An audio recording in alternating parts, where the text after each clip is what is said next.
men by the litter. "Samitsu, see whether you can still help Lord Dobrain." Whatever she believed, instinct had moved Samitsu toward Dobrain, but that command, it was clearly a command, put a stutter in her step. Gritting her teeth, she kept moving and knelt carefully beside the litter, on the side away from the still damp plot, to put her hands on Dobrain's blood-soaked head. She never minded getting blood on her hands, but bloodstains were impossible to get out of silk unless you channeled, and she still felt a pang of guilt at the waist when she used the power for something so mundane. The necessary weaves were second nature to her, so much so that she embraced the source and delved the Kyrianan lord without a thought, and blinked in surprise. Instinct had made her go ahead, though she had been certain there were 3 corpses in the room, yet life still flickered in Dobrain. A tiny, guttering flame that the shock of healing might well extinguish. The shock of the healing she knew. Her eyes searched the pale-haired Ashaman. He was crouched beside one of the dead servants, calmly searching the man, oblivious of the shocked stares of the living servants. One of the women suddenly noticed Loyal standing just inside the door, and goggled as if he had leapt out of thin air. With his arms folded across his chest and a grim expression on his broad face, the Ogier looked as though he were standing guard. "Carlden, do you know the kind of healing that Dahmer Flynn uses?" Samitsu asked. "The kind that uses all of the 5 powers?" He paused for a moment, frowning at her. "Flynn? I don't even know what you're talking about. I don't have much talent for healing anyway." Eyeing Dobrain, he added, "He looks dead to me, but I hope you can save him. He was at the wells." And he bent back to rummaging through the dead servant's coat. Samitsu licked her lips. The thrill of being filled with Saidar always seemed diminished to her in situations like this. Situations when all of her possible choices were bad. Carefully, she gathered flows of air, spirit, and water, weaving them just so, the basic weave of healing that every sister knew. No one in living memory had the talent for healing as strongly as she, and most sisters were limited in what they could heal, some to little more than bruises. By herself, she could heal almost as well as a linked circle. Most sisters could not regulate the weave to any degree at all. Most did not even try to learn. She had been able to from the start. Oh, she could not heal one particular thing and leave everything else as it was, the way Dahmer could. What she did would affect everything from the stab wounds to the stuffed nose Dobrain was also suffering from. Delving had told her everything that ailed him. But she could wash away the worst injuries as if they had never been, or heal so whoever she healed appeared to have spent days recovering on her own, or anything in between. Each took no less of her strength, but they did require less from the patient. The smaller the amount of change in the body, the smaller the amount of the body's strength it drained.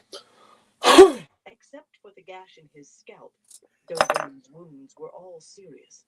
4 deep punctures in his lungs, 2 of them gashing the heart as well. The strongest healing would kill him before his wounds finished closing, while the weakest would revive him long enough to drown in his own blood. She had to choose somewhere in the middle and hope that she was right. "I am the best that ever has been," she thought firmly. Cadswain had told her that. "I am the best." Altering the weed slightly, she would sink into a motionless man. Some of the servants cried out in alarm as Dobrain's body convulsed. He half sat up, deep-set eyes opening wide, long enough for what sounded all too much like a long death rattle to rush out of his mouth. Then his eyes rolled back in his head, and he slipped from her grasp, thudding back down onto the litter. Hastily, she readjusted the weave and delved him again, holding her breath. He lived. By a hair, and so weak he might yet die, but it would not be those stabs that killed him, except indirectly. Even through the drying blood that matted his coat shaven away from his forehead, she could see the puckered pink line of a fresh, tender scar across his scalp. He would have the same beneath his coat, and he might be troubled by shortness of breath when he exerted himself, if he pulled through. Yet for the moment he did live, and that was all that mattered. For the moment. There was still the matter of who had wanted him dead, and why. Releasing the power, she stood unsteadily. Saidar draining out of her always made her feel tired. One of the serving men, gaping, hesitantly handed her the cloth he had been going to lay on his lord's face, and she used it to wipe her hands. "Take him to his bed," she said. "Get as much mild honey water down him as you can. He needs to gain strength quickly. And find a wise woman. A reader? Yes, a reader. He will need her, too." He was out of her hands now, and herbs might help. At least they were unlikely to harm, coming from a reader, and at worst the woman would make sure they gave him enough honey water and not much. With much bowing and many murmurs of thanks, 4 of the serving men took up the litter and carried Dobrain deeper into the apartments. Most of the other servants followed hurriedly, wearing expressions of relief, and the rest dashed out into the corridor. An instant later, glad shouts and cheers broke out, and she heard her name nearly as often as Dobrain's. Very gratifying. It would have been more satisfying if Sashal had not smiled and given her an approving nod. Approving? And why not a pat on the head while she was about it? Carlden had paid no mind at all to the healing, insofar as Samitsu had noticed. Finishing his search of the second corpse, he rose and attempting to show the Ogier something shielded by his body, without letting the Aes Sedai notice. Loyal plucked it, a sheet of cream-colored paper, creased from folding, out of the Ashaman's hand, and held it up in front of his face, opened out in his thick fingers, ignoring Carlden's scowl. "But this makes no sense," the Ogier muttered, frowning as he read. "Unless—" He cut off abruptly, long ears flickering, and exchanged a tense look with the pale-haired fellow, who gave a curt nod. "Oh, this is very bad," Loyal said. "If there were more than 2, Carlden, if they found—" He choked off his words again at a frantic headshake from the young man. "I will see that, please," Sashal said, holding out her hand. And please or no please, it was not a request. Carlden attempted to snatch the paper from Loyal's hand, but the Ogier calmly handed it to Sashal, who inspected it without any change of expression, then handed it to Samitsu. It was thick paper, smooth and expensive, and new-looking. Samitsu had to control her eyebrows' desire to climb as she read.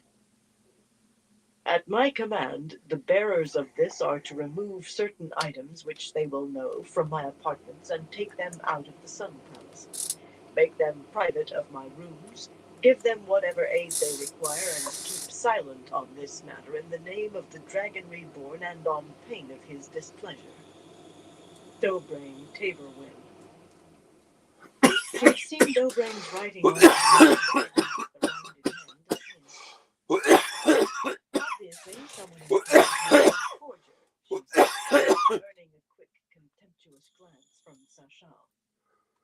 "It did seem unlikely he wrote it himself and was stabbed by his own men in the stomach," Red said in cutting tones.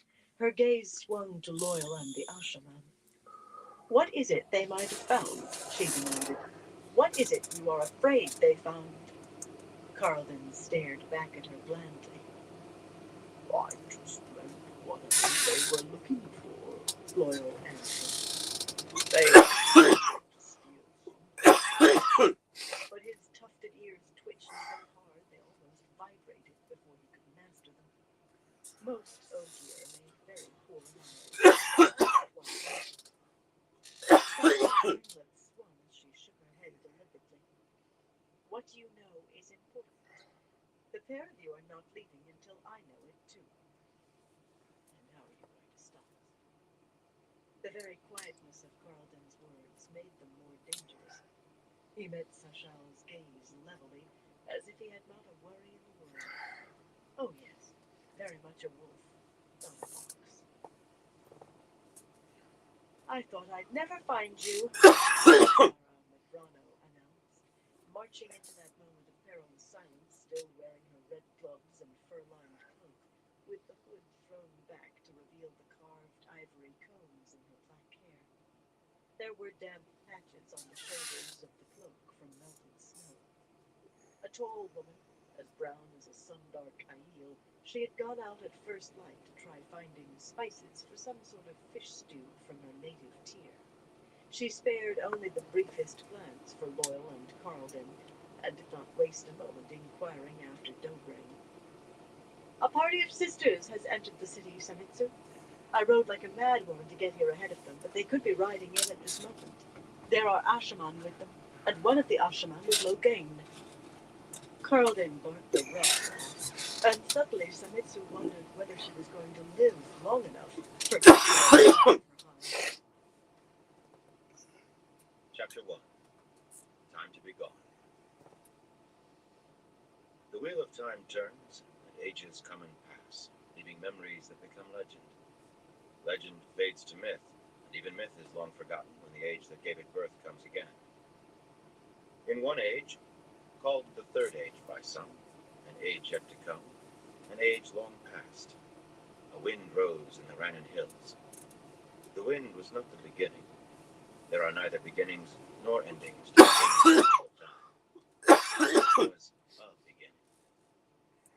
Born among the groves and vineyards that covered much of the rugged hills, the olive trees and evergreen rose, the ordered vines leafless till spring, the cold wind blew west and north across the prosperous farms dotting the land between the hills and the great harbor of Adudar. The land lay winter fallow still, but men and women were already oiling plowshares and tending harnesses, preparing for the planting. They paid little mind to the trains of heavily laden wagons moving east along the dirt roads, carrying people who wore odd clothes and spoke with odd accents. Many of the strangers seemed to be farmers themselves, familiar implements lashed to their wagon boxes, in their wagons unfamiliar saplings with roots balled in rough cloth, but they were heading on toward more distant land, nothing to do with life here and now. The Shonchan hand lay lightly on those who did not contest Shonchan rule. The farmers of the Rannon Hills had seen no changes in their lives. For them, rain or the wind. West and north the wind blew, across the broad blue-green expanse of the harbor, where hundreds of huge ships sat rocking at anchor on choppy swells, some bluff-bowed and rigged with ribbed sails, others long and sharp-browed, with men laboring to match their sails and rigging to those of the wider vessels. Not nearly so many ships still floated there as had only a few days before, though. Many now lay in the shallows, charred wrecks, heeled over on their sides, and burned frames settling in the deep gray mud like blackened skeletons. Smaller craft skittered about the harbor, slanting under triangular sails or crawling on oars like many boats, most carrying workers and supplies to the ships that still floated. Other small vessels and barges rode tethered to what appeared to be tree trunks shorn of branches rising out of the blue-green water. And from those, men dove holding stones to carry them down swiftly to sunken ships below, where they tied ropes to whatever could be hauled up for salvage. 6 nights ago, death had walked across the water here, the one power killing men and women in ships, darkness split by silver lightnings and hurtling balls of fires. Now the rough rolling harbor, filled with furious activity, seemed at peace by comparison, the chop giving up spray to the wind that blew north and west across the mouth of the river Eldar, where it widened into the harbor, north and west and inland. Sitting cross-legged atop a boulder covered with brown moss, on the great bank of the river, Matt hunched his shoulders against the wind and cursed silently. There was no gold to be found here, no women or dancing, no fun. Plenty of discomfort, though. In short, it was the last sort of place he would choose normally. The sun stood barely at the horizon. The sky overhead was pale slate gray, and thick purple clouds moving in from the sea threatened rain. Winter hardly seemed winter without snow. He had yet to see a single flake in the dark. But a cold, damp morning wind off the water could serve as well as snow, chill a man to the bone. 6 nights since he had ridden out of the city in a storm, but his throbbing hips seemed to think he was still soaked to the skin and clinging to a saddle. This was no weather or time of day for a man to be out by his own choice. He He wished he had thought to bring a cloak. He wished he had stayed in bed. Ripples in the land hid Abu Dar, just over a mile to the south, and hid him from the city as well. But there was not a tree or anything more than scrub brush in sight. Being in the open this way made him feel as though ants were crawling under his skin. He should be safe. His plain brown woolen coat and cap were nothing like the clothes he was known by in the city. Instead of black silk, a drab woolen scarf hid the scar around his neck, and the collar of his coat was turned up to hide that as well. Not a bit of lace or a thread of embroidery, dull enough for a farmer milking cows. No one he needed to avoid would know him to recognize, if they saw him, not unless they were close. Just the same, he tugged the cap a bit lower. "You intend to stay out here much longer, Matt?" Noel's tattered dark blue coat had seen better days, but then so had he.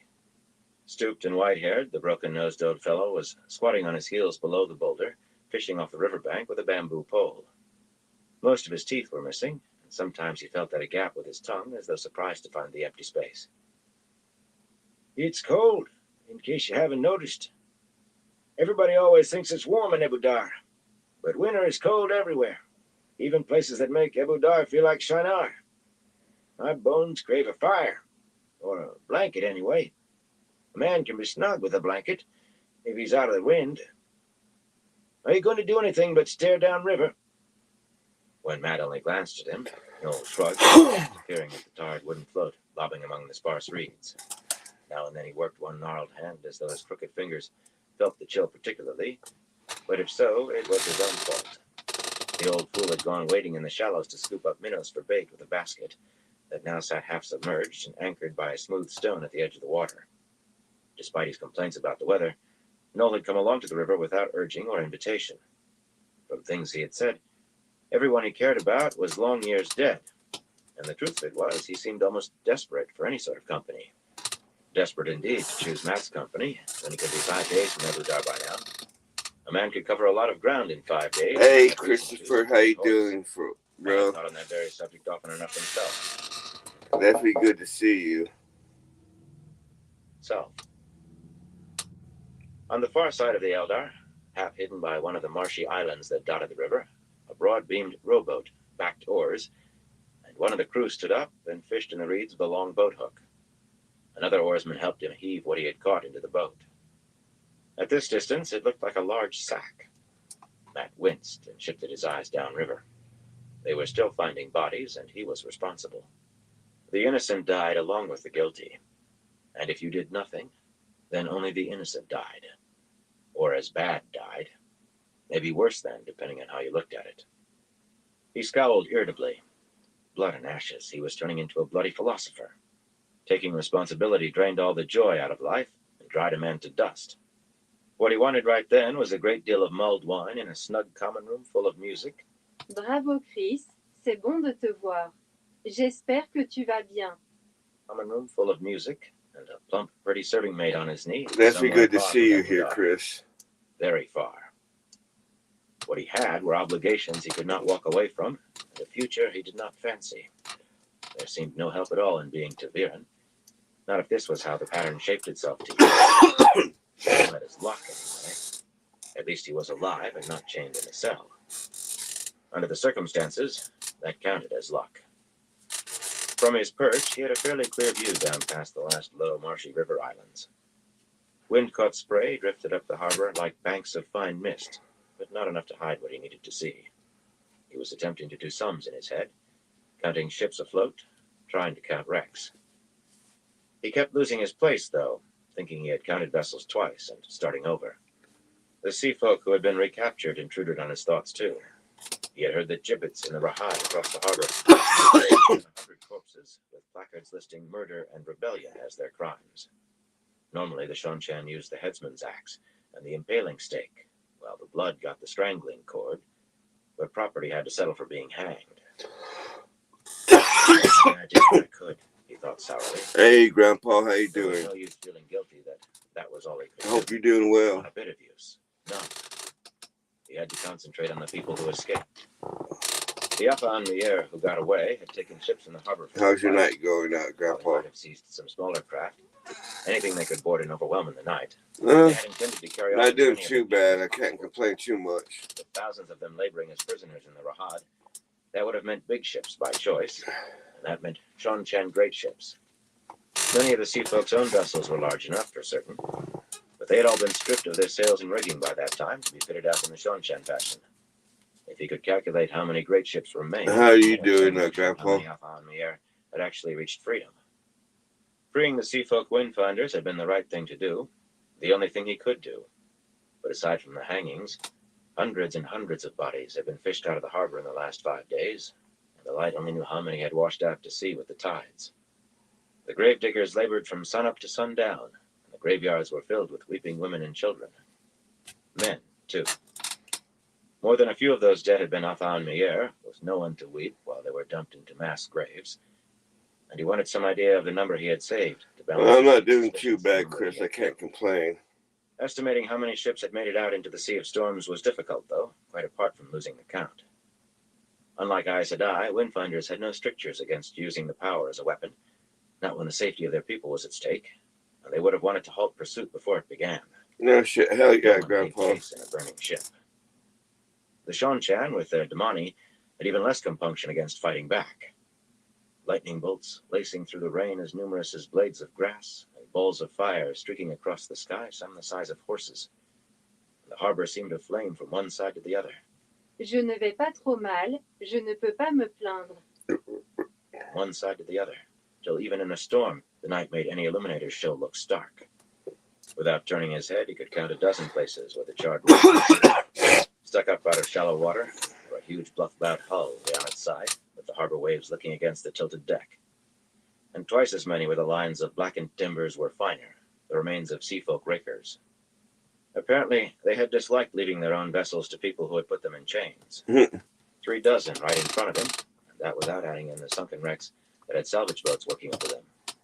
Perhaps a seafarer could tell great ship from wrecker by the tops of masts sticking out of the water, but the task was beyond him. Suddenly an old memory tugged at him, of lading ships for an attack from the sea, and how many men could be crowded into how much Yeah, I think he space likes so long. it. I think he actually likes It was not more his is really, from an ancient war between he's fair and actually sea getting and paid Orion, a lot yet better. it seemed his. He's making a Realizing lot more they at had not this one actually than he lived one did of at those the other ancient bits one. of other men's lives that were stuck in his head always took him a little by surprise now. So maybe they were his, in a way. They were certainly sharper than some stretches of his own life. He comes Vessels he recalled had been smaller. he comes than most home of them, sore still, but but the principles were the same. it's less They don't have enough ships. stress on his body Shonchan from had being even more than outside in people the had come sun here. all the time. The losses here were He's sufficient actually to make difference. indoors doing something. Enough ships for what? Noel said. I never saw so many in one place before. That was quite a statement coming from him. Mm. To hear Noel tell it, he had seen everything. Oh Nearly yeah, always Chris. bigger or grander than what was in front of his Oh, nose. it gets better once I Back hit home, this. They would have said he kept tight purse strings on the truth. Matt shook his head. They don't have enough ships left to take them all back home. We don't have to go home, a woman drawled behind him. We've come home. He did not quite jump at the slurred Shonchan accent, but it was a near thing before he recognized who was speaking. Again was scowling, her eyes like blazes, but not for him. At least, he thought not. She was tall and lean, with a hard face that was pale-skinned despite a life at sea. Her green dress was bright enough for a tinker, or close to it, and embroidered with a mass of tiny yellow and white blossoms. Hey, you have a on good neck one and too, down the Grandpa. sleeves. A flowered scarf, tied tightly under her chin, held a long black wig on her head, spilling halfway down her back and over her shoulders. She hated the scarf and the dress, which did not quite fit, but her hands checked every other minute to make sure the wig was straight. That concerned her more than her clothes, though concern was not nearly a strong enough word. Hell yeah, Grandpa. I She appreciate had only it. sighed over cutting her long fingernails short, but she almost had a fit, red-faced and pop-eyed when he told her she must shave her head completely. The way her hair had been cut before, shaved above her ears with only a bowl-like cap and a wide shoulder-length tail in the back remaining, shouted that she was of the Shonchan blood, a lesser noble. Even someone who had never laid eyes on Shonchan would have remembered seeing her. She had agreed, reluctantly, but afterward she was close to hysterical, until she was able to cover her scalp. Not for the reasons most women would have gone over the moon, though. No. Among the Shonchan, Only the imperial family shaved their heads. Men who went bald began wearing wigs as soon as their hair started falling out to any noticeable degree. Aginin would have died before letting anyone think she was pretending to belong to the imperial family, even people who would never have had the thought in their lives. Well, that sort of pretense did carry a death penalty among the Shanshan, but you would never have believed she would go on about it so. What was one more death penalty when your neck was already being stretched for the axe? With a strangling cord, in her case. The noose would be for him. Slipping the half-drawn knife back up his left sleeve, he slid down from the boulder. He landed poorly and almost fell, barely hiding a wince at the stabbing jar to his hip. He did hide it, though. She was a noblewoman and a ship captain, and she made enough tries at taking charge without him showing any more weakness to give her an opening than he had to. She had come to him for help, not the other, but that buttered no bread with her. Leaning against the boulder with his arms folded, he pretended he was lounging, idly kicking at tufts of dead grass to work the pain out. That was sharp enough to put sweat on his forehead, despite the cold wind. Fleeing in that storm had cost him ground with his hip, and he had not made it up yet.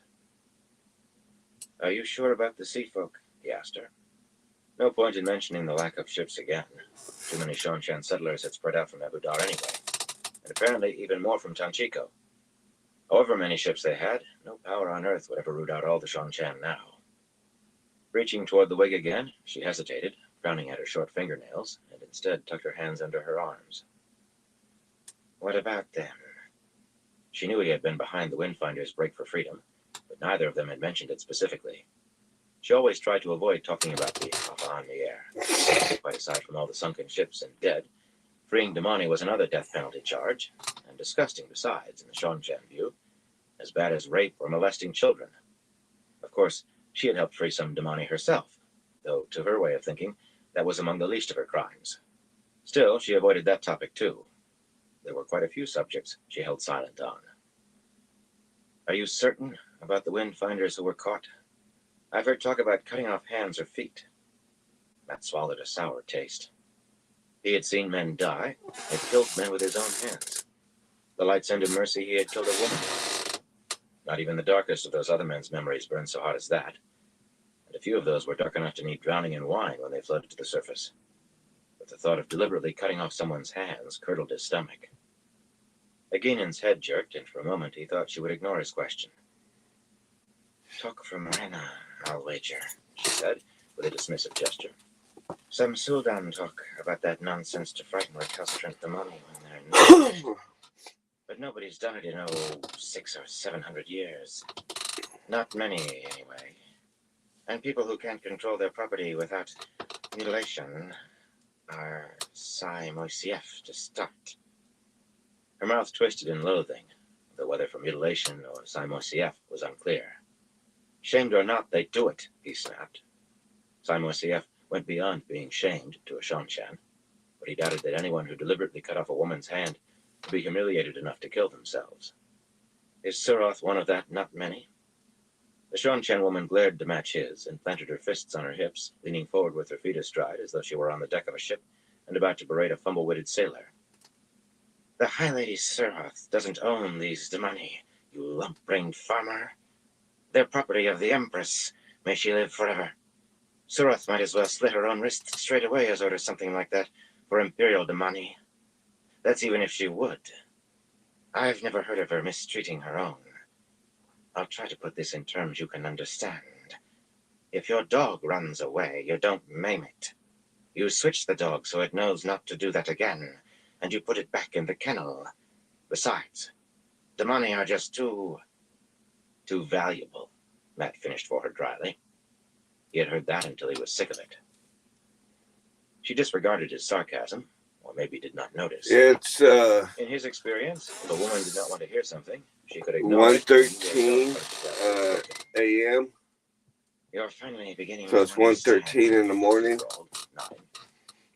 "Those Damani you're so worried about probably don't even have How words about to you, describe Chris? this time." What time is it for you? Her gaze went to the ships in the harbor, and slowly took on a look of loss, made deeper by the hardness of her face. Her thumbs ran across her fingertips. "You wouldn't believe what my Damani cost me," she said in a quiet voice. Her, hiring the Sultan for her. Worth every throne I paid, of course. Her name's Sarisa. Well-trained, responsive. She'll gorge herself on honeyed nuts if you let her. But she never gets seasick or the sulks, the way some do. A pity I had to leave her in Cantarin. I suppose I'll never see her again. She sighed regretfully. I'm sure she misses you as much as you miss her, Noel said, flashing a gap-toothed smile. And for all the world, he sounded sincere. Maybe he was. He contended that he had seen worse than Domani and Dakovale, for what that was worth. Eginen's back stiffened, and she frowned as if she did not believe his sympathy. Or else she had just realized how she was staring at the ships in the harbor. Certainly she turned away from the water very deliberately. I gave orders that no one was to leave the wagons, she said firmly. Likely crewmen on her ships had jumped at that tone. She jerked her head away from the river, as though she expected Matt and Noel to jump where she indicated too. Okay, so Did you you're now? Matt grinned, showing teeth. He could manage an insolent grin that sent most puffed-up fools into apoplexy. Eginen was far from a fool, most times, but puffed up she was. Ship captain and noble. you're almost He did not know 8 which was hours worse. ahead Bah, for both. of me. Well, I was about ready to head that way. Unless you're not done fishing, Noel. We can wait here a while if you're not. But the old man was already emptying the remaining silver-gray minnows out of his basket into the water. His hands had been broken badly, maybe more than once, by their lumpy appearance, yet they were deft in winding his line around the bamboo pole. In the short time he had been fishing, he had caught nearly a dozen fish, the largest less than a foot long, strung through the gills on a looped reed, and he moved those to the basket before picking it up. He claimed that if he could find the right peppers, he was going to make a fish stew. From Shara, of all places. As Tu as environ 8 heures d'avance sur moi. well say from the moon. A stew that would make Matt forget all about his hip. The way Noel went on about the peppers, Matt suspected any forgetting would be because he was focused on finding enough ale to cool his tongue. Eginen, waiting impatiently, was paying no attention to Matt's grin either, so he slipped an arm around her. If they were heading back, they might as well get started. She knocked his hand away from her shoulder. The woman made some maiden aunts he had known look like tavern girls. We're supposed to be lovers, you and I, he reminded her. There's nobody here to see, she growled. How many times do I have to tell you, Lylwyn? That was the name she was using. She claimed it was Terabon. At any rate, it did not sound Shanshan. If we don't hold hands unless we see somebody watching, we're going to look a pretty strange pair of lovers to anybody we don't see. She snorted in derision, yet she let him put his arm back around her and slipped hers around him. But she gave him a warning stare at the same time. Matt shook his head. She was crazy as a spring hare if she thought he enjoyed this. Most women had a little padding over their muscles, at least the women he liked, but hugging Eginen was like hugging a fence post. Almost as hard and definitely as stiff. He could not puzzle out what Doman saw in her. Maybe she had not given the Ilianer any choice.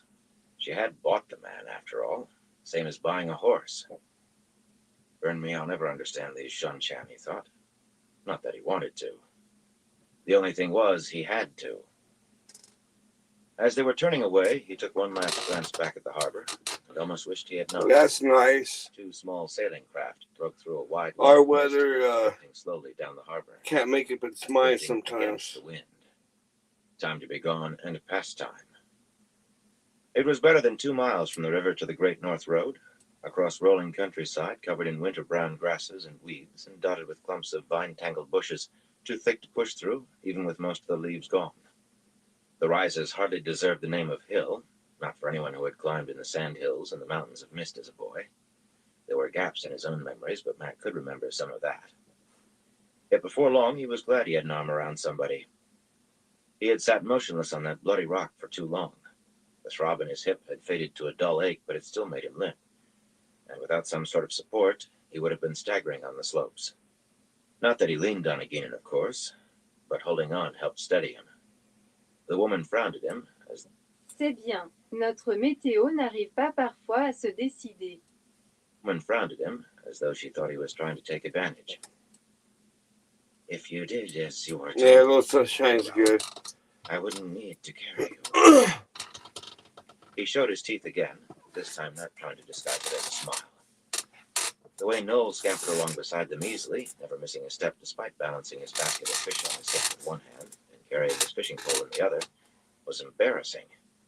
For all he looked hard-worn, the old man was spry enough, too spry by half at times. Their route slanted north of the Circuit of Heaven, with its long open-ended tiers of polished stone seats where, in warmer weather, wealthy patrons sat on cushions beneath colorful canvas awnings to watch their horses race. Now the awnings and poles were stowed away, the horses all in their country stables, those the Seanchan had not taken, and the seats were empty save for a handful of small boys darting up and down the tiers in a game of keep-away. Matt was fond of horses and racing, but his eyes slid past the circuit toward Abu Dar.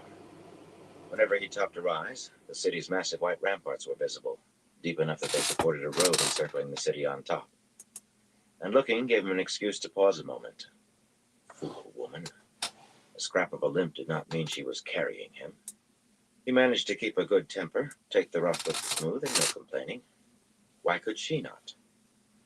Inside the city, white roofs and walls, white domes and spires, ringed in thin bands of color, gleamed in the gray morning light, a picture of serenity. He could not make out the gaps where buildings had burned to the ground. A long line of farmers' high-wheeled ox carts was trundling through the wide-arched gateway that opened on the Great North Road, men and women on their way to the city markets with whatever they had left to sell this late in winter, and in their midst a merchant's train of big canvas-topped wagons behind 6- and 8-horse teams, carrying goods from the light new ware. 7 more trains, ranging from 4 wagons to 10, stood in line at the side of the road to wait for the gate guards to finish their inspections. Trade never stopped entirely while the sun shone, no matter who ruled a city, unless there was actual fighting. Sometimes it did not stop completely then. The stream of people flowing the other way was mostly Seanchan, soldiers in ordered ranks with their segmented armor painted in stripes and helmets that looked like the heads of huge insects, some marching and some mounted. Nobles who were always mounted, wearing ornate cloaks, pleated riding dresses and lace veils, or voluminous trousers and long coats. Seanchan settlers were still departing the city too, wagon upon wagon filled with farmers and craftsmen and the Chris. tools of their trades. The settlers had begun leaving as soon as they came off the ships, but it would be weeks before they were all gone. It was a peaceful scene, workaday and ordinary, if you ignored what lay behind it. Yet every time they reached a place where he could see the gates, his mind flashed back to 6 nights ago, and he was there again, at those same gates. The storm had grown worse as they crossed the city from the terrace and palace. Rain fell by buckets, pounding the darkened city and slicking the paving stones under the horses' hooves. And wind howled off the sea of storms, driving the rain like stones from slings and jerking at cloaks so that keeping it all dry was a lost cause. Clouds hid the moon, and the deluge seemed to soak up the light of the pole lanterns carried by Blerick and Fenn, on foot ahead of the rest. Then they entered the long passageway through the city wall and gained a bit of shelter, at least from the rain. The wind made the high-ceilinged tunnel keen like a flute. The gate guards were waiting just inside the far end of the passage, 4 of them, also bearing pole lanterns. A dozen more, half of them Seanchan, carried halberds that could strike at a man in the saddle or pull him out of it. 2 Seanchan with their helmets off were peering from the lighted doorway of the guardhouse built into the white plastered wall, and shifting shadows behind them told of others inside. Too many to fight past quietly, maybe too many to fight past at all, not without everything going off like an illuminator's firework bursting in his hand. The guards were not the danger anyway, not the main danger. A tall, plump-faced woman in dark blue, her divided ankle-length skirts bearing red panels worked with silver lightning bolts, stepped past the men in the guardhouse door. A long silvery metal leash was coiled in the Sul'dam's left hand, the free end connecting her to the graying woman in a dark gray dress who followed her out with an eager grin. Matt had known they would be there. The Seanchan had Sul'dam and Damani at all the gates now. There could even be another pair inside, or 2. They did not mean to let one woman who could channel escape their nets. The silver fox-head medallion beneath his shirt lay cold against his chest. Not the cold that signaled someone embracing the source nearby, just the accumulated chill of the night and his flesh too icy to warm it. But he could not stop waiting for the other. Light, he was juggling fireworks tonight, with the fuses lit. The guards might have been puzzled by a noblewoman leaving Abu Dar in the middle of the night and that weather, with over a dozen servants and strings of pack horses indicating a journey of some distance. But Aginin was of the blood, her cloak embroidered in an eagle with spread black and white wings, and long fingers on her red riding gloves to accommodate her fingernails. Ordinary soldiers did not question what the blood chose to do, even the low blood. Which did not mean there were no formalities. Anyone was free to leave the city when they wished, but the Shanshan recorded the movement of Damani, and 3 rode in the entourage, heads down and faces covered by the hoods of their gray cloaks, each linked to a mounted Suldam by the silvery length of an Idam. The plump-faced Suldam walked by them with barely a glance, strolling down the tunnel. Her Damani peered intently at every woman they passed, though, sensing whether she could channel, and Matt held his breath when she paused beside the last mounted Damani with a slight frown. Even with his luck, he would not bet against the Shanshan recognizing an Aes Sedai's ageless face if they looked inside that hood. There were Aes Sedai held as Damani, but what were the odds that all 3 of Aginans would be? Like what were the odds one of the low blood would own 3? The plump-faced woman made a clicking sound, as you might to a pet dog, and twitched the Idam, and the Damani followed her on. They were looking for Marath Damani, trying to escape the leash, not Damani. Matt still thought he might choke. The sound of dice rolling had started up against his head, loud enough to rival the occasional rumble of distant thunder. Something was going to go wrong. He knew it. The officer of the guards, a burly Shanshan with tilted eyes like a Saldaean, but pale honey-brown skin, bowed courteously and invited Aginin into the guardhouse to have a cup of spiced wine, while a clerk wrote down the information about the Damani. Every guardhouse Matt had ever seen was a stark place, yet the lamplight glowing in the arrow slits made this one seem almost inviting. A pitcher plant probably looked inviting to a fly, too. He had been glad of the rain dripping from the hood of his cloak and running down his face. It disguised the sweat of his nerves. He held one of his throwing knives, resting flat atop the long bundle draped in front of his saddle. With it lying flat like that, none of the soldiers should notice. He could feel the woman inside the cloth breathing under his hands, and his shoulders were knotted from waiting for her to cry out for help. Selusha kept her mount close to him, peering at him from the shelter of her hood, with her golden braid tucked out of sight, never even glancing away when the Suldam and Damani walked by. A shout from Selusha would have put the weasel in the chicken run as much as one from Tuon. He thought the threat of the knife had held both women silent. They had to believe he was desperate enough, or crazy enough to use it, but he still could not be sure. There was so much about Night he could not be sure of, so much off balance and askew. He Nice, remembered holding his Chris. breath, wondering when someone would notice that the bundle he carried was richly embroidered, and question why he was letting it get soaked with rain, wondering and cursing himself for grabbing a wall hanging. Is because that it had been good, close to honey? hand. In memory, everything slowed. Aginin stepped down, tossing the reins to Doman, who took them with a bow from his saddle. Doman's hood was pushed back just enough to show that his head was shaved on one side, and his remaining hair gathered in a braid that hung to his shoulder. Raindrops dripped from the stocky Ilioner's short beard, yet he managed the proper stiff-necked arrogance of a Sojin, hereditary upper servant to one of the blood, and thus almost equal to the blood. Definitely higher than any common soldier.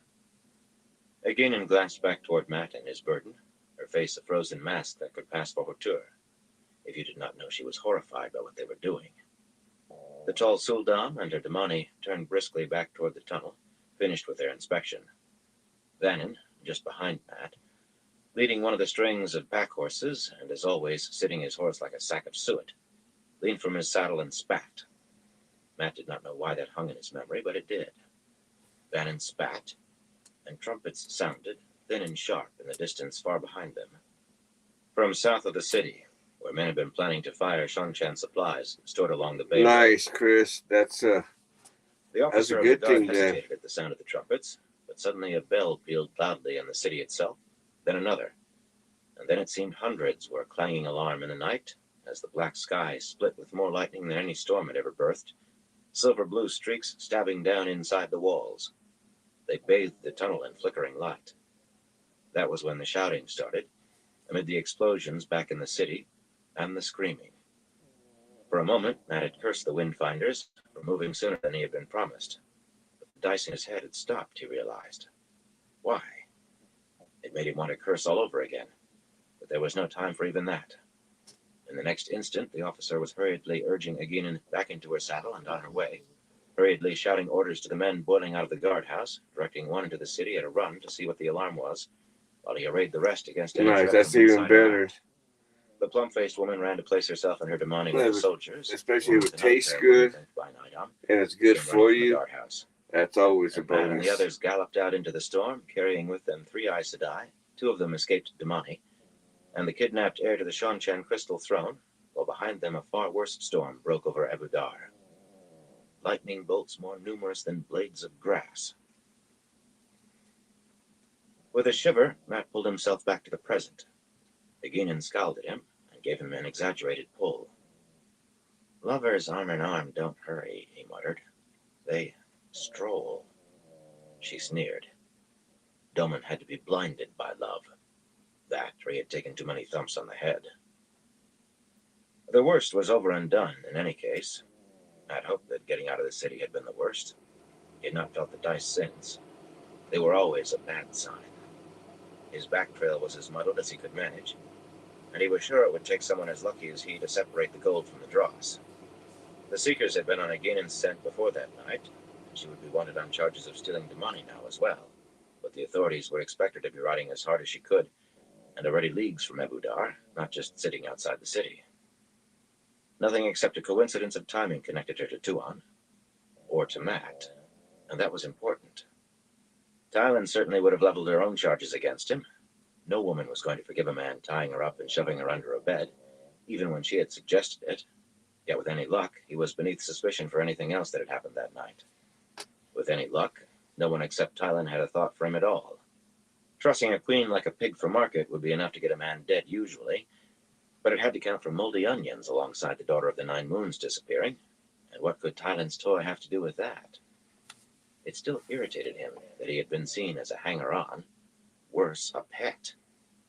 But there were advantages. He thought he was safe, from the Seanchan anyway, yet one point worried him like a thorn buried in his heel. Well, several did.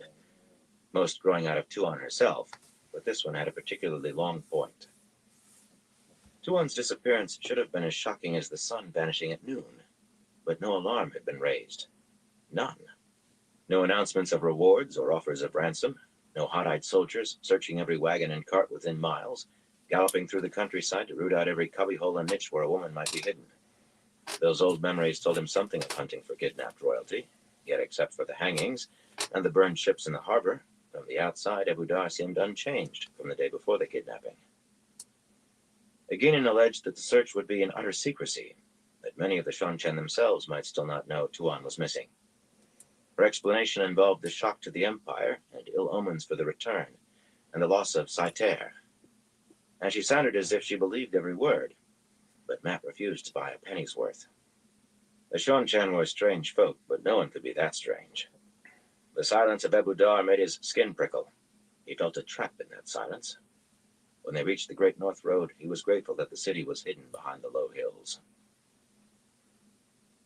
The road was a broad highway, a major avenue of trade, wide enough for 5 or 6 wagons abreast uncrowded, with a surface of dirt and clay that hundreds of years of use had packed nearly as hard as the occasional ancient paving stone that stuck an edge or corner inches into the air. Matt and Egenin hurried across to the verge on the other side, with Noel dogging their heels, between a merchant's train rumbling toward the city, guarded by a scar-faced woman and 10 hard-eyed men in leather vests covered with metal discs, and a string of the settlers' oddly shaped wagons, rising to peaks at the ends, that were heading north, some pulled by horses or mules, others by oxen. Clustered between the wagons, barefoot boys used switches to herd 4-horned goats with long black hair and big, dew-lapped white cows. One man at the rear of the wagons, in baggy blue breeches and a round red cap, was leading a massive humpbacked bull by a thick cord tied to a ring in its nose. Except for its open from the 2 rivers. He eyed Matt and the others, walking in the same direction, as if he might speak, then shook his head and plodded on without looking.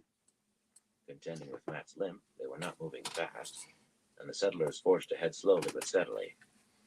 Hunch-shouldered and clutching the scarf beneath her chin with her free hand, Egenin let out a breath and loosened fingers that had begun to grip Matt's side almost painfully. After a moment, she straightened and glared at the farmers departing back as though she were ready to chase after him and box his ears and his bulls. If If that were not bad enough, once the farmer was 20 or so paces away, Give me 1 second. I'll be right back. A company of Shanshan soldiers marching down the middle of the road at a pace that would soon overtake the settlers. Perhaps 200 men in a column 4 abreast, followed by a motley collection of mule-drawn wagons covered with tightly lashed canvas. The middle of the road was left free for military traffic. Half a dozen well-mounted officers in thin plumed helmets that hid all but their eyes rode at the column's head, looking neither left nor right, red cloaks spread neatly over their horses' cruppers. The banner following on the officers' heels was marked with what looked like a stylized silver arrowhead, or maybe an anchor, crossed by a long arrow and a jagged lightning bolt in gold, with script and numerals below that Matt could not make out as gusts swept the banner this way and that.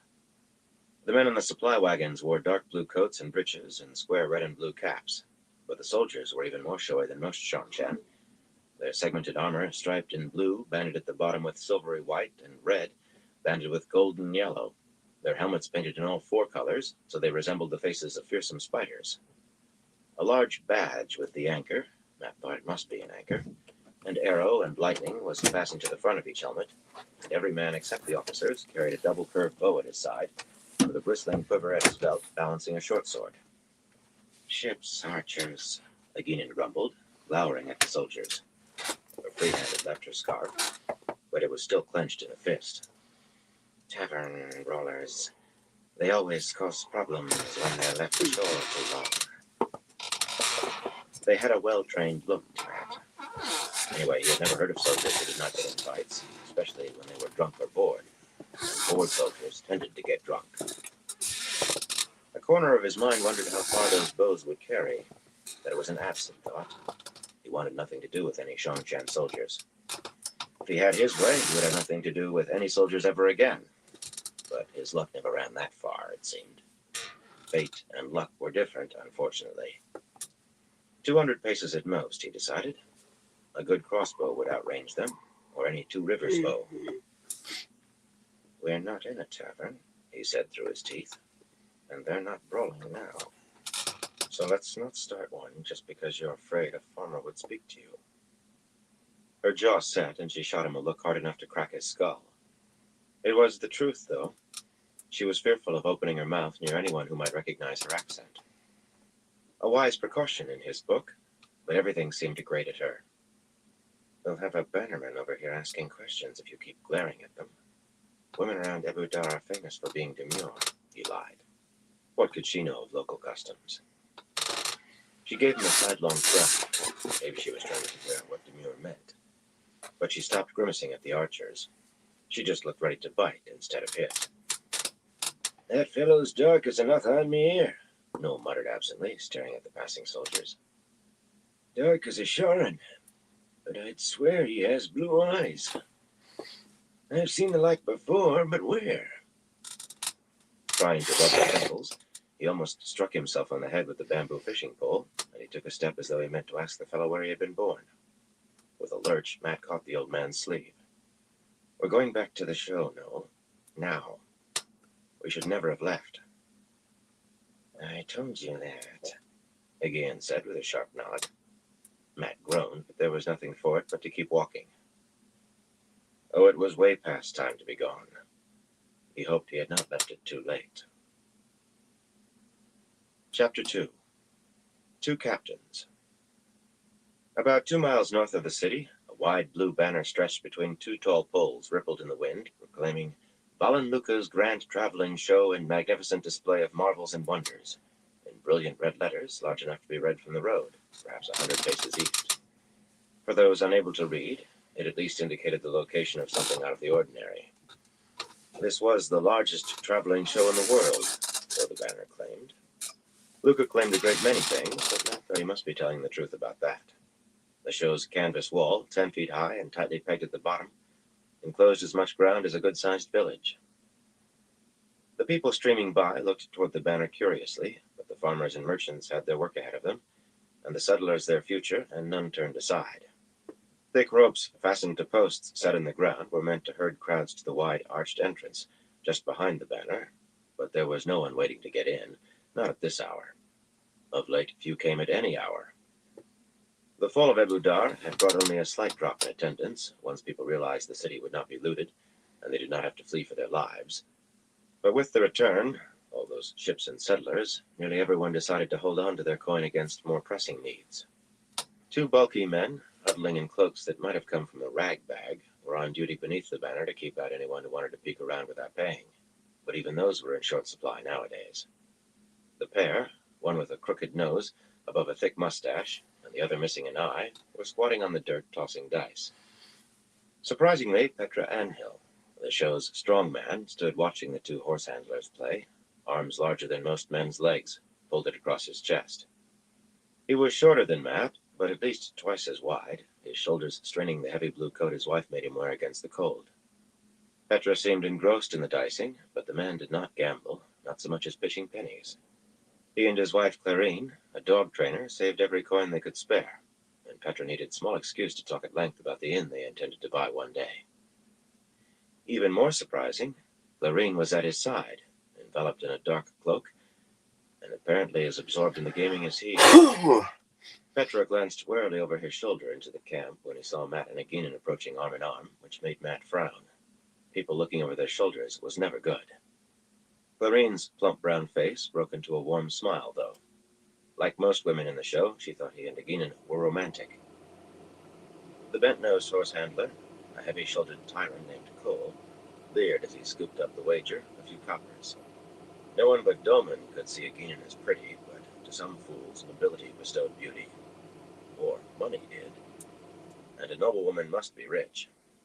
A few thought any noblewoman who abandoned her husband for the likes of Matt Coffin might be open to leaving him too, and bringing her money with her. That was the story Matt and the others had put around to explain why they were hiding from the Shongshan. A cruel husband and a lover's flight. Everyone had heard that sort of tale, from Gleeman or books, if seldom real life, often enough to accept it. Yeah, cheers, Cole Chris. kept his head down, though. Aginin, Lachlan, had already drawn her belt knife on a sword juggler, a too handsome fellow who had been overly suggestive in asking her to share a cup of wine in his wagon. No one doubted she would have used the blade. He had pressed his suit an inch further. As soon as Matt reached the strong man, Petra said quietly, "There are Shongshan soldiers talking to Luca, about 20 of them. The officer's talking with him leastwise." He did not sound frightened, but worry creased his forehead, and he laid a protective hand on his wife's shoulder. Clarine's smile faded, and she raised one hand to rest atop his. They trusted Luca's judgment, after a fashion, if they knew the risk they were running, or thought they did. The risk they believed in was bad enough. "What do they want?" Aginin demanded, pushing free of Matt before he could crack his teeth. In fact, no one waited for him. "Hold these for me," Noel said, handing his bowl and basket to the one-eyed man, who gaped up at him. Straightening, Noel slipped a knobbly hand beneath his coat, where he kept two long-bladed knives. "Can we reach our horses?" he asked Petra. The strong man eyed him doubtfully. Matt was not the only one unsure whether Noel still possessed all his wits. "They don't seem interested in searching," Clarine said hastily, making a hint of a curtsy to Aginin. Everyone was supposed to pretend Matt and the others were part of the show, but few managed to carry it off with Aginin. "The officer's been in Luca's wagon for a good half hour, but the soldiers have been standing by their horses all that time." "I don't think they're here about you," Petra added respectfully. Again to Aginin. "Why should he be different? Probably practicing to welcome nobles to that inn. We just didn't want you to be surprised or worried seeing them.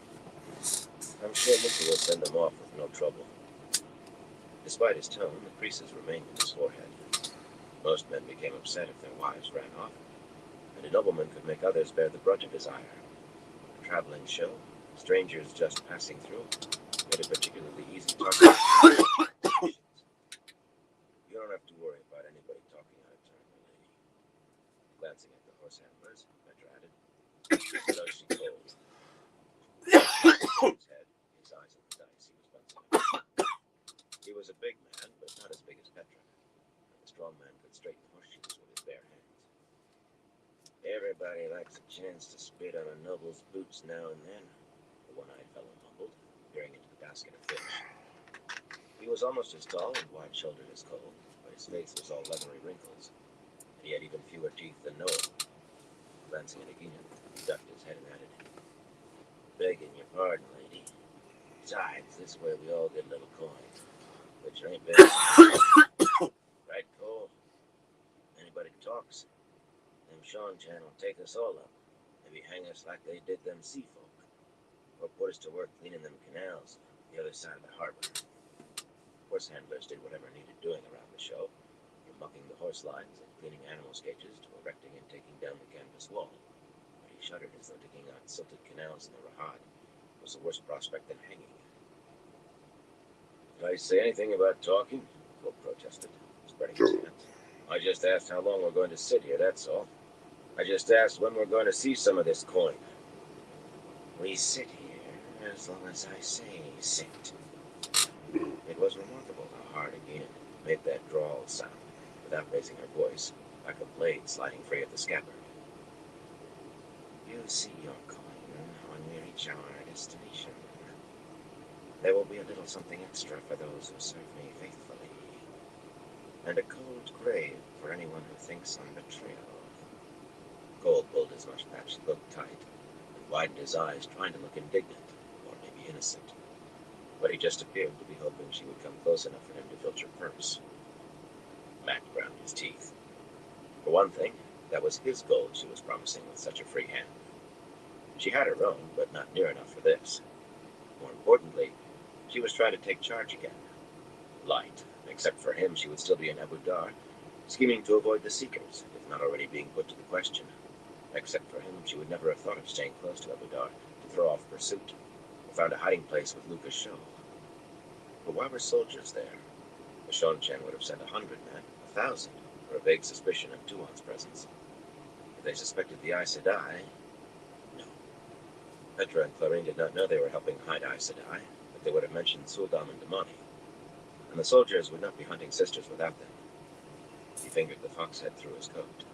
He wore that waking and sleeping, and it might give him a little warning. He never considered Nice, buying horses. Chris. That sounds Because Cole tasty. and a dozen more like him would go running to the Shanshan before he was well out of sight. They had no particular animosity toward him or Agenin that he knew. Even Ruman, the sword juggler, seemed to have settled in happily with a contortionist named Adria. But some folks would not resist the temptation of a little more gold either. In any case, no warning dice tumbled in his head, and there were people inside those canvas walls he could not leave behind. Sympa, ça a l'air savoureux. If they're not searching, then we have nothing to worry about, he said confidently. But thanks for the warning, Petra. I've never liked surprises. The strong man made a small gesture as if to say it was nothing. And Clarine looked at Matt as though startled to find him there. Even Cole and the one-eyed lout blinked at him. He took an effort to stop short of gritting his teeth again. I'll just wander near Lucas' wagon and see what I can see. Now, when you and Noel find Oliver and stay with him. They liked the boy. Everyone did. And that would keep them out of his hair. He could eavesdrop better alone. And if they had to run, maybe Agenin and Noel could help get the boy out at least. The light sender did not come to that. He could see nothing but disaster in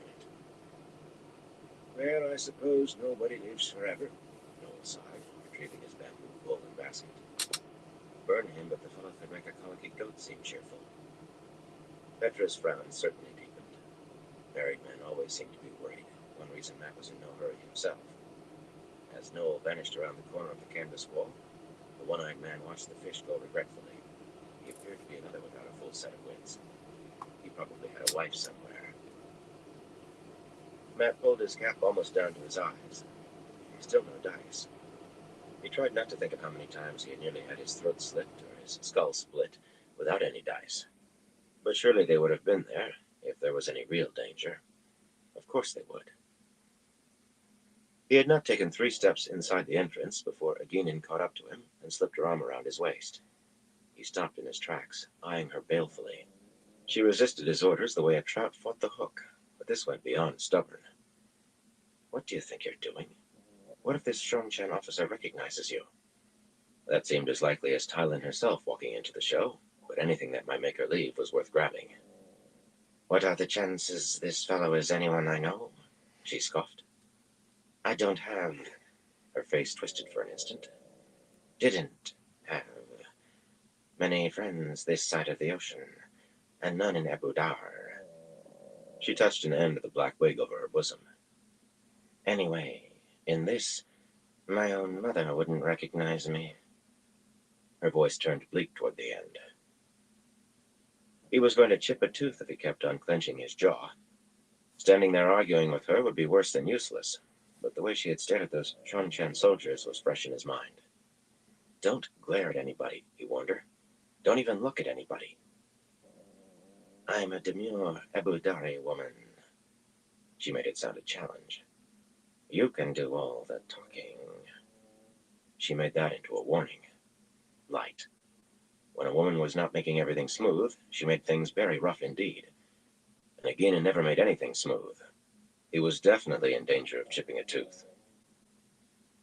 Beyond the entrance, the show's main street meandered among wagons like those the Tinkers used.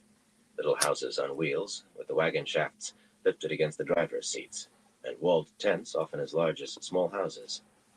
Most of the wagons were brightly painted, every shade of red or green, yellow or blue, and many of the tents were just as colorful, a few even striped. Here and there, wooden platforms where entertainers could perform stood beside the street, their colored bunting beginning to look a bit grubby. The broad expanse of dirt, near 30 paces wide and beaten flat by thousands of feet, really was a street, one of several that wound through the show. The wind whipped away faint gray streamers of smoke rising from the tin chimneys that stuck up from the roofs of the wagons, and from some tents. Most of the show folk were probably at breakfast, if not still in bed.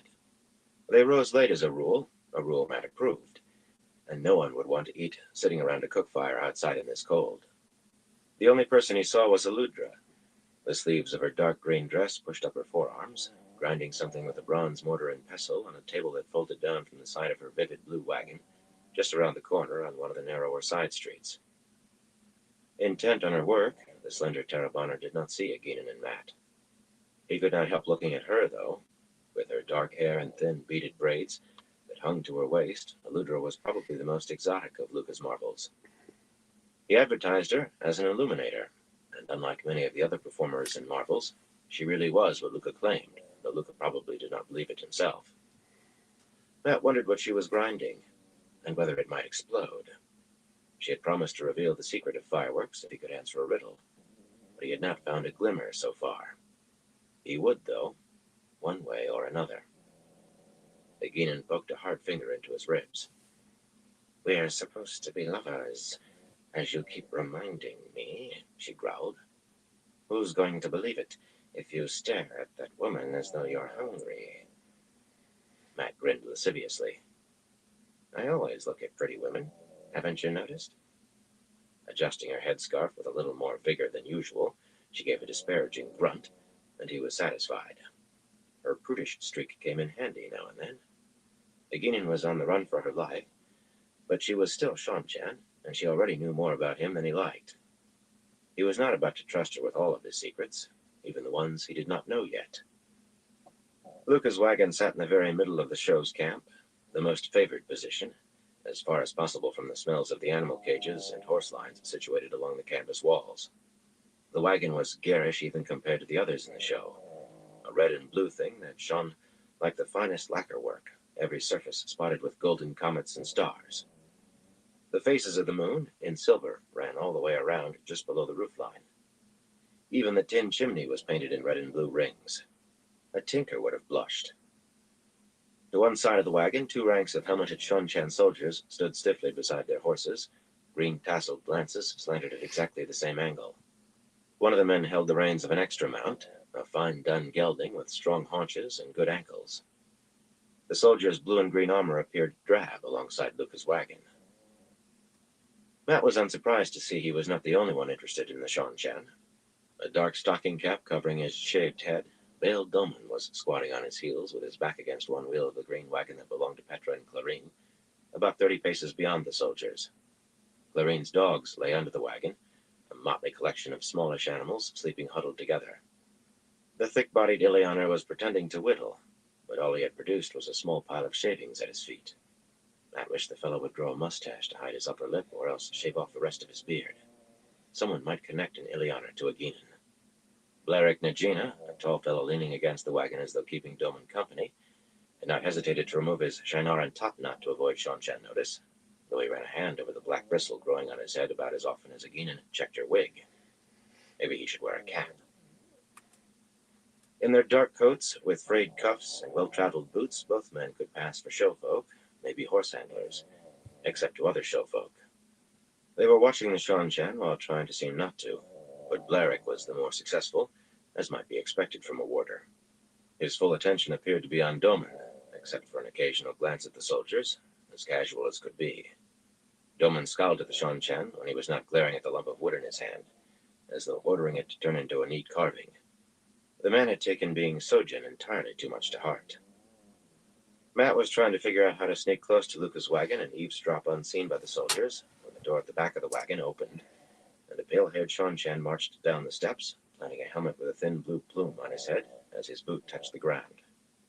Luca appeared behind him, resplendent in scarlet embroidered with golden sunbursts, bowing with elaborate flourishes as he followed the officer. Luca owned at least 24 coats, most red and each gaudier than the last. It was a good thing his wagon was the largest in the show, or he would not have had room for them all.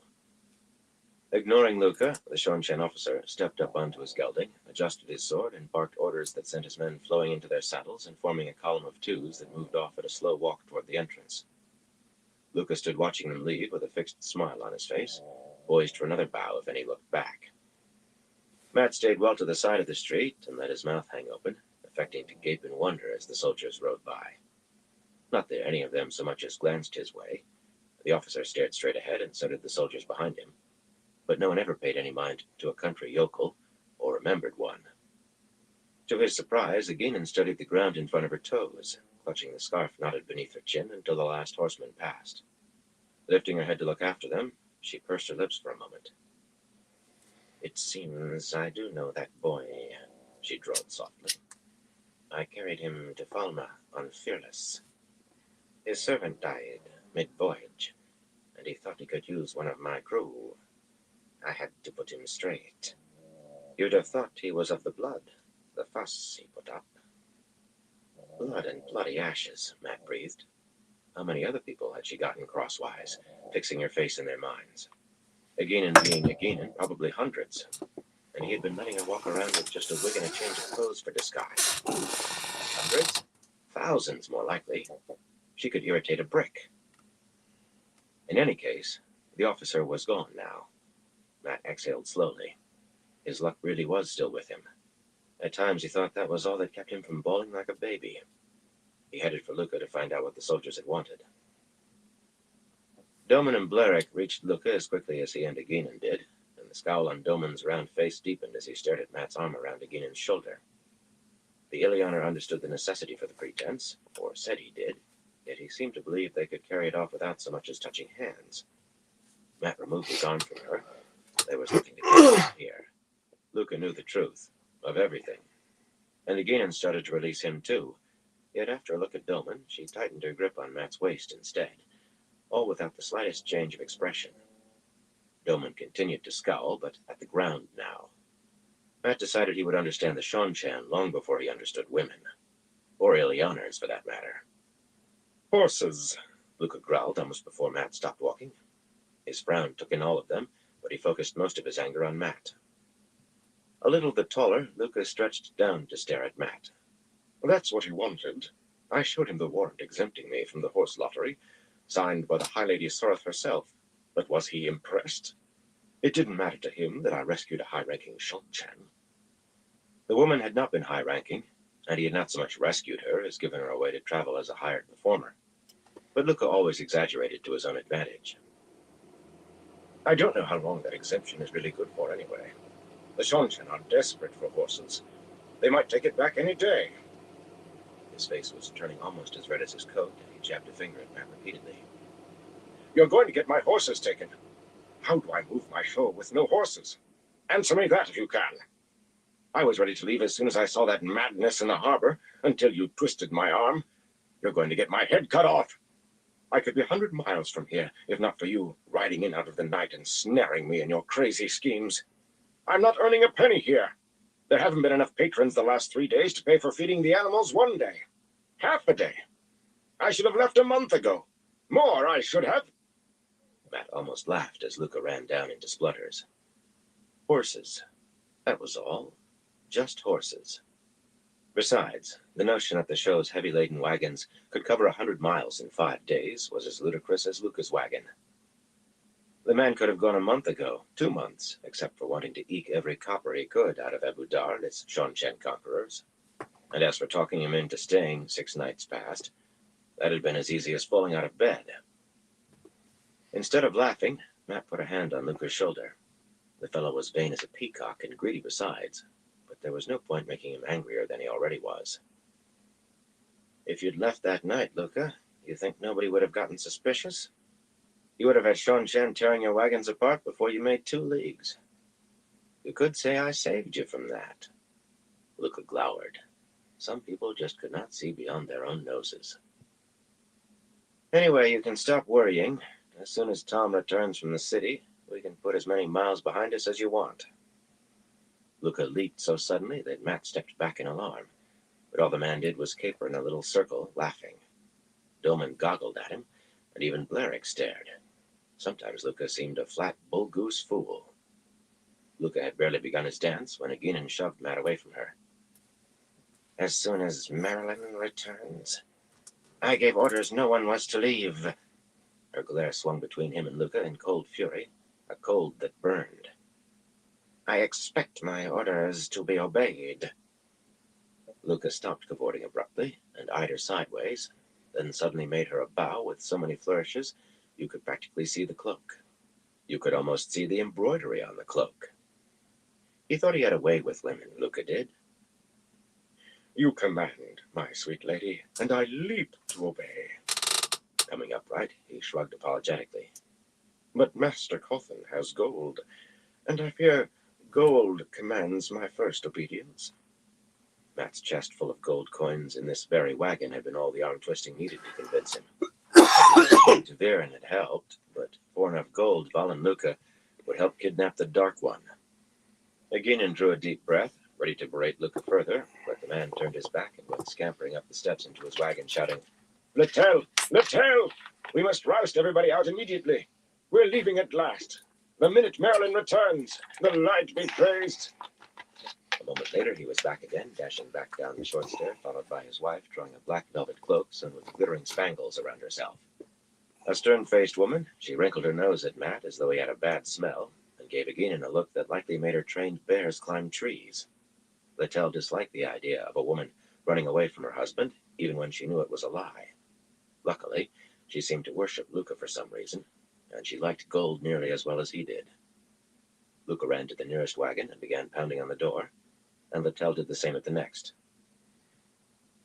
Not waiting around to watch, Matt hurried off down one of the side streets. More of an alley compared to the main street.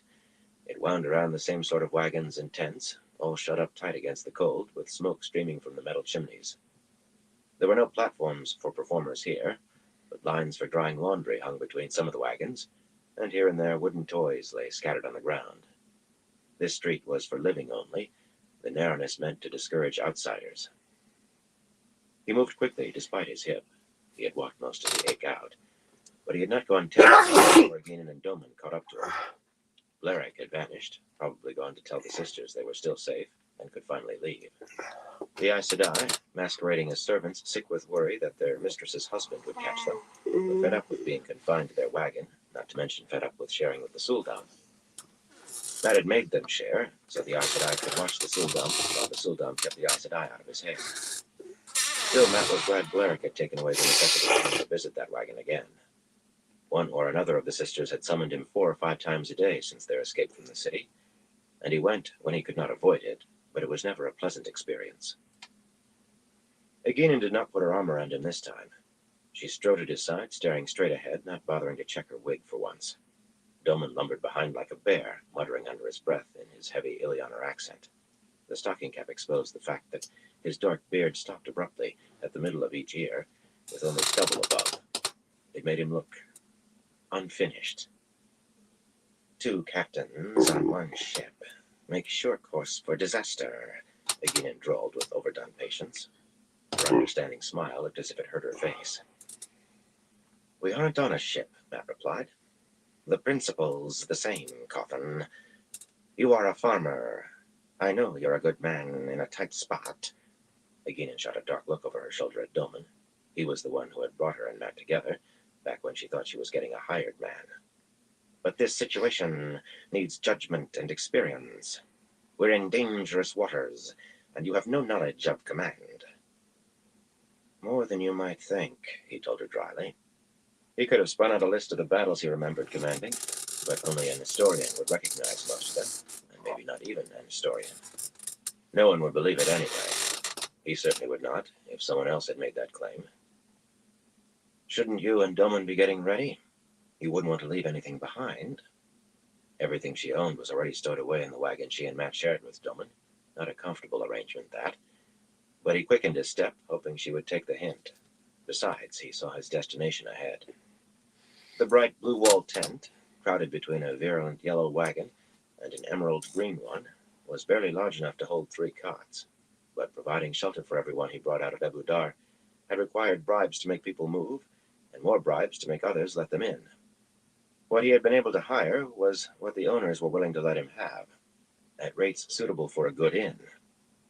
Julian, a dark, compact man with short black hair, was sitting cross-legged on the ground in front of the tent with Oliver, a thin little boy, if not so skinny as when Matt first saw him, and short for 10, the age claimed. Both coatless despite the wind, they were playing snakes and foxes on a board the boy's dead father had drawn for him on a piece of red cloth. Tossing the dice, Oliver counted the pips carefully and considered his move along the spiderweb of black lines and arrows. The tyrant thief-catcher was paying less attention to the game. He sat up straight at the sight of Matt. Abruptly, Noel darted around from the rear of the tent, breathing hard as if he had been running. Julian glanced up in surprise at the old man, and Matt frowned. He had told Noel to come straight here. Where had he gone instead? Noel looked at him expectantly, not with any guilt or embarrassment, just eager to hear what Matt had to say. You know about the Shongshan? Julian asked, turning his attention to Matt, too. A shadow moved inside the tent's entry flaps, and a dark-haired woman, seated on the end of one of the cots with an old gray cloak wrapped around her, leaned forward to rest a hand on Julian's arm, and to give Matt a wary look. Thera was pretty, if you liked a mouth that always seemed to be pouting, and it seemed that Julian did, from the way he smiled at her reassuringly and patted her hand. She was also Amathera Elfdine Casimir Luneau, Panarch of Terabon, and the next thing to a queen. At least she had been once. Julian had known that, and so had Tom, yet no one thought to tell Matt until they reached the show. He supposed it hardly mattered, alongside everything else. She answered faster to Thera than to Amathera. She made no demands, except on Julian's time, and there seemed little chance anyone would recognize her here. In any case, Matt hoped she felt more than gratitude for being rescued, because Julian certainly felt more for her. Who was to say a dethroned Panarch could not fall in love with a thief-catcher? Stranger things had happened, though he was not sure he could name one offhand. They just wanted to see the warrant for Lucas' horses, he said, and Julian nodded, visibly relaxing a little. As well, they didn't count the horse lines. The warrant listed the exact number of horses Luca was allowed to keep. A Shongshan could be generous with their rewards, but given their need for mounts and wagon teams, they were not about to hand anyone a license to set up horse trading. At best, they would have taken the extra. At worst, the thief-catcher shrugged. Another cheerful soul. With a gasp, Thera suddenly pulled her cloak tighter and jerked back into the depths of the tent. Julian looked behind Matt, his eyes going hard, and the tyrant could match the warders when it came to hard. Egina did not seem to catch hints, and she was glaring at the tent. Doman stood beside her with his arms folded, sucking his teeth in thought or forced patience. Get your tent packed up, Sandar, Egina ordered. The show is leaving as soon as Marilyn returns. Her jaw tightened, and she did not quite glare at Matt. Not quite. Make sure your woman doesn't give any trouble. Most lately, Thera had been a servant, Dakove, the property of the High Lady Suroth, until Julian stole her away. To Egina, stealing Dakove was almost as bad as freeing Damani. Can I ride wind? Oliver exclaimed, bounding to his feet. Can I, Matt? Can I Lawin? Egina actually smiled at him. Matt had yet to see her smile at anyone else, even Doman. Not yet, Matt said. Not until they were far enough from Edgar that no one was likely to remember the Grey winning races with a small boy on his back. In a few days, maybe. Julian, will you tell the others? Blarick already knows, so the sisters are taken care of. Julian did not waste time, aside from ducking inside the tent to reassure Thera. She seemed to need reassuring frequently. When he came out, carrying a dark Tyran coat that was beginning to show wear, he told Oliver to put the game away and help Thera with the packing until he returned. Then settled his flat-topped, conical red hat on his head and started off, shrugging into the coat. He never so much as glanced at Egina. She considered him a thief, offensive in itself to a thief-catcher, and the tyrant had no love for her either. Matt started to ask Noel where he had been, but the old man darted nimbly after Julian, calling over his shoulder that he would help let the others know the show was leaving. Well, two could spread the word faster than one. Vannon and the 4 surviving Red Arms shared a crowded tent on one side of the show, while Noel himself shared another with Tom and the 2 serving men, Lopin and Nerim, on the opposite side. And the question could wait. Probably he had just delayed to put his precious fish somewhere safe. In any case, the question suddenly seemed unimportant. The noise of people shouting for horse handlers to bring their teams, and others demanding at the top of their lungs to know what was happening, was beginning to fill the camp. Adria, a slim woman holding a flowered green robe around her, came running up in bare feet and vanished into the yellow wagon where the other 4 contortionists lived. Somebody in the green wagon bellowed hoarsely that people were trying to sleep. A handful of performers' children, some performers themselves, dashed by, and Oliver looked up from folding the game. That was his most prized possession, but if not for that, he plainly would have gone after them. It was going to take some time yet before the show was ready to travel, but that was not what made Matt groan. He had just heard those bloody dice start rattling in his head again. Chapter 3. Alright, everyone, I'm gonna call it into this live for tonight. Well, I want to thank everyone for stopping by and everyone who continues to stop by. I definitely appreciate all y'all support. Till next time, everyone, y'all stay safe.